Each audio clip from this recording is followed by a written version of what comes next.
Қайырлы күн, құрметті менің оқырмандарым. Ас адамның арқауы арнасына қош келдіңіздер.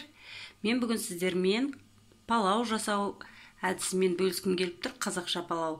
Қазақша палау дейтінім, өйткені біз бәріміз өзбекше палау жейміз. Өзбекше палау өте мен үшін майлы. Сондықтан да мен үй жағдайында осындай майын көп емес, азырақ қып, бірақ дәмді қып, өзім пісіремін. Сол өз пісіретін рецебіммен сіздермен бөліскім келеді.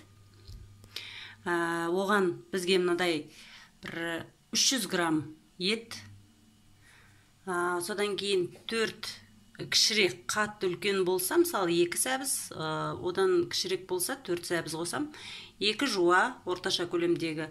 Сонымен қатар мынадай бір кесе, бұл кесеміз бұл жерде 500 грамм, жарты килограммдай шығады.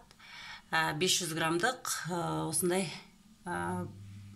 күрішіміз. Мен мына жерде баракат қосайын деп тұрмын.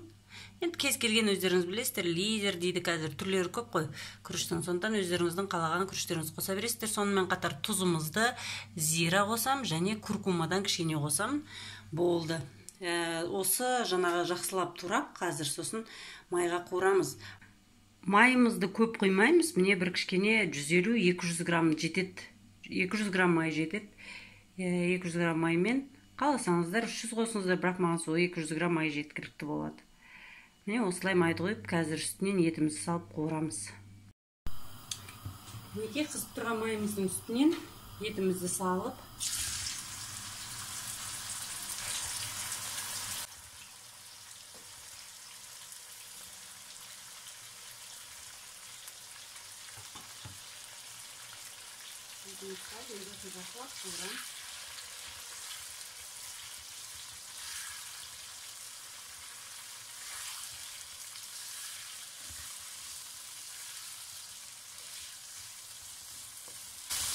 етті қуырып жатқан кезде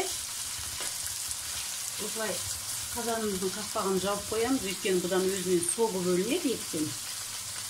Және сол согы тартылғанша міне осылай бұқтырамыз. Жақсылап қуырып, қазір қақпағын жауып қазанымыздың бұқтыра бастаймыз.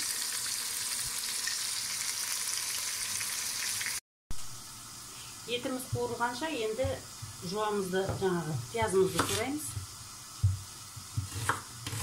Қатты ұсақ емес, орташа осылай турай береміз.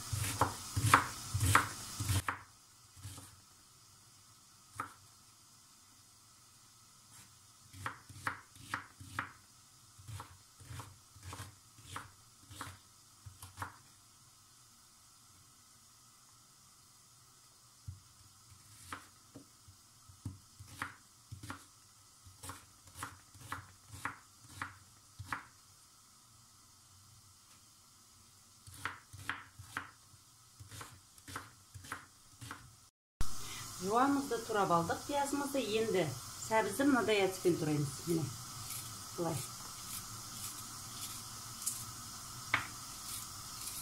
Осылай кертіп шығамыз.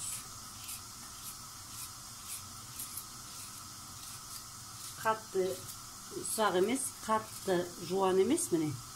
Сіздерге көрініп тұр ма? Сыртын былай бүйтіп жұқартып шығамыз ғой.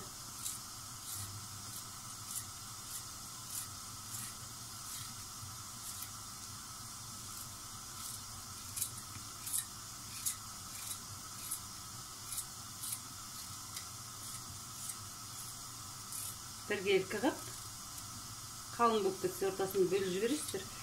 Негізі осындай міне сәбіздің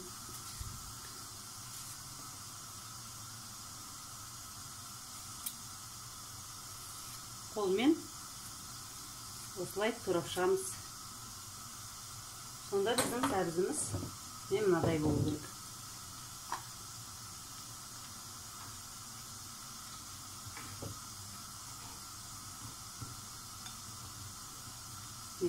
Мынадай болып шығу керек сәбізіміз. Осындай әдіспен басқалардың бәрін турап шығамыз, басқа сәбіздерімізді де.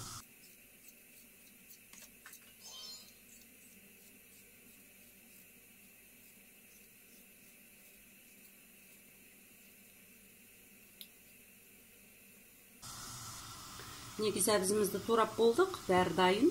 Қазір енді қуырылып жатқан етіміздің үстінен осы сәбіз бен пиязды қатар бірге саламыз. Өздеріңіз көріп тұрғандай етіміз қуырылып жатыр. Етіміздің солы тартылды. Бұл шөл бөлінеді ғой. Солы тартылды. Енді осының үстінен сәбізімізді, пиязымызды саламыз. Бірінші қазір пиязымызды саламыз. Пиязымызды салдық. Жақсылап араластырып.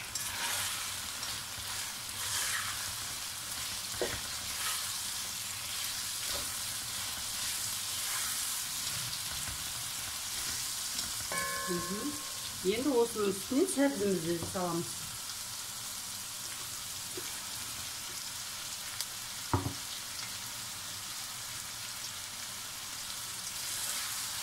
Сәбізімізді саламыз. Енді бәрін жақсылап араластырамыз. Өзбекше палау деп жасаймыз ғой. Сол палауда маған өте майлы болып кететіндігі ұнамайды. Өйткені білмеймін енді, әркімге әрқалай ғой, өте майлы зиян ғой денсаулыққа. Сондықтан мен балалар бар, өзіміз бар, кішкене қатты майлы қылмай, дәмді, майлы болмаса да соның өзінде дәмді, сондай әдемі палау жасау әдісін осылай сіздермен бөліскім келді.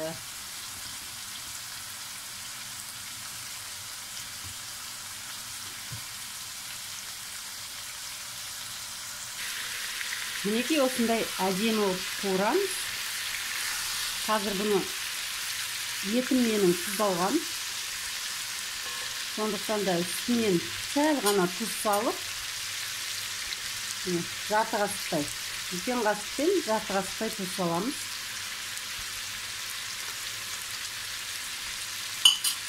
Осыны енді баяу кішкене орташа отта бұқтырамыз.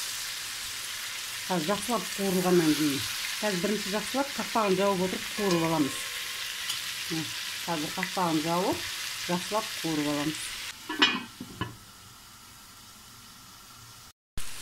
Мінекей өздеріңіз көріп тұрғандай жақсылап қуырылып жатыр. Қатты отта бір 10 минуттай жақсылап қуырамыз.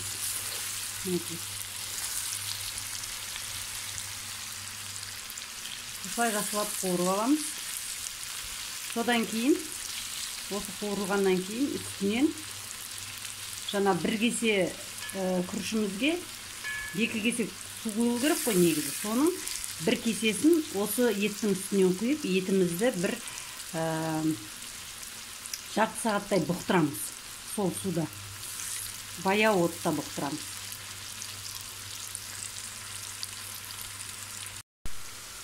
Неке біздің етіміз қуырылып болды. Етіміз, пиязымыз бәрі жақсылап қуырылып болды. Енді осының үстінен зираңызды, куркумадан кішкене қосамыз, куркума. Ой, қашырап кетті. Осы куркумамызды бәрін, зирамызды бәрін қосып.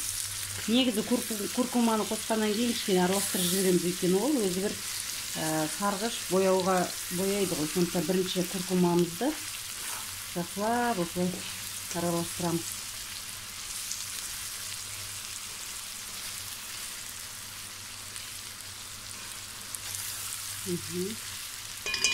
Енді осының үстінен зираларыңызды сала бересіздер. Мына жерде жаңа кішкене қосқан зираңызды сала бересіздер. Енді тұзын жаңа салып қойдық. Осының үстінен жаңа кесемен мен бір кесе күріш өлшеген болатымын. Енді осымен бір кесе суын міне қазір құямыз. Бір кесе суын құямыз. Ал екінші кесе суын қазір күрішті салғаннан кейін құямыз. Осы бір кесе суға қазір мына етімізді жақсылап баяу отта бұқтырамыз. Бәрі етіңіз бәрі батып тұру керек суға. Бір баяу отта жарты сағат бұқтырып аламыз қазір.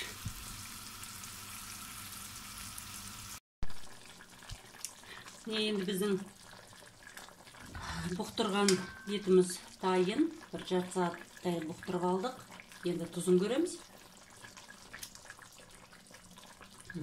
Осының үстінен күрішімізді бұлай мынадай әдістермен салып шығамыз.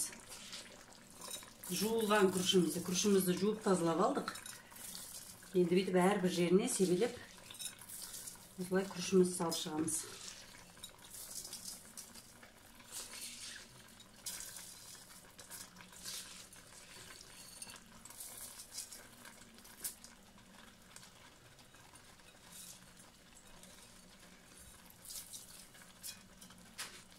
Қалған жерде суын жуып тастаймыз.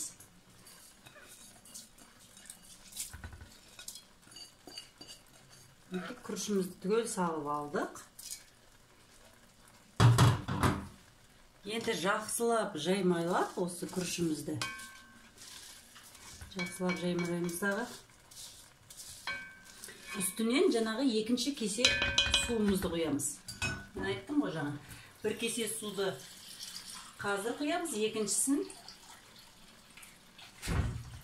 осы күріш салғаннан кейін құямыз деп айттым. Жақсылап жаймалап алдық. Енді осының үстінен жаңа екінші кесе суымызды құямыз. Бір кесе күрішке 2 кесе су құйылады ғой. Мысалы үшін 500 грамм болса 1 литр су құйылады деген сөз. Жаңа жарты литрін құйдық. Енді мына екінші жарты литрін қазір құямыз міне осының үстінен. Үстінен құйып алдық.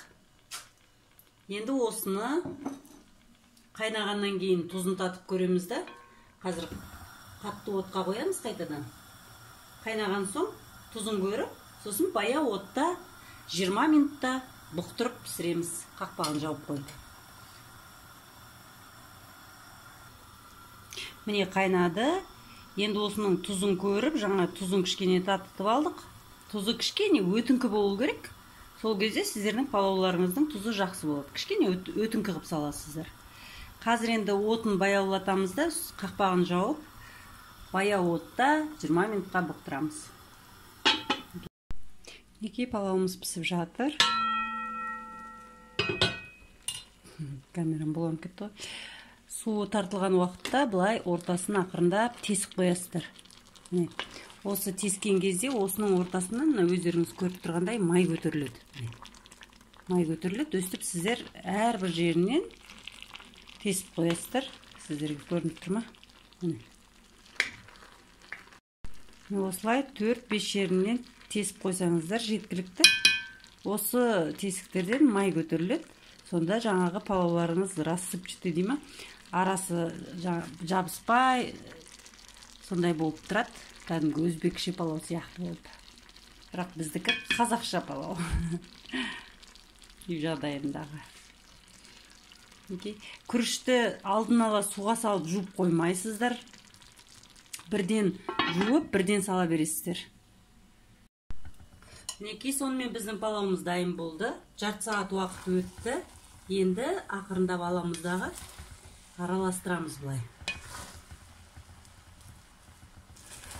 Бұлай әдемілеп араластырамыз.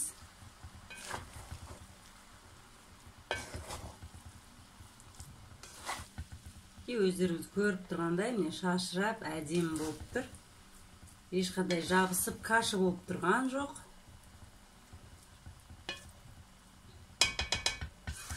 Өте әдемі болып мінекей пісті.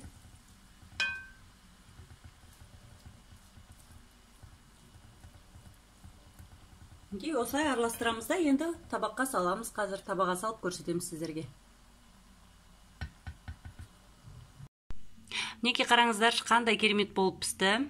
Міндетті түрде жасап көріңіздер. Ешқандай да майлы болмайды, дәмді болады. Мен өзім қазір жеп көрдім, сондай керемет болып пісті. Еті де, сәбізі де, күріші де бәрі молынан керемет болады. Ең бастысы шылқылдаған майлы болмайды. Сондай жақсы барлық отбасым менің сүйіп жейді бұл асты. Сондықтан сіздерге де айтам, жасап көріңіздер міндетті түрде.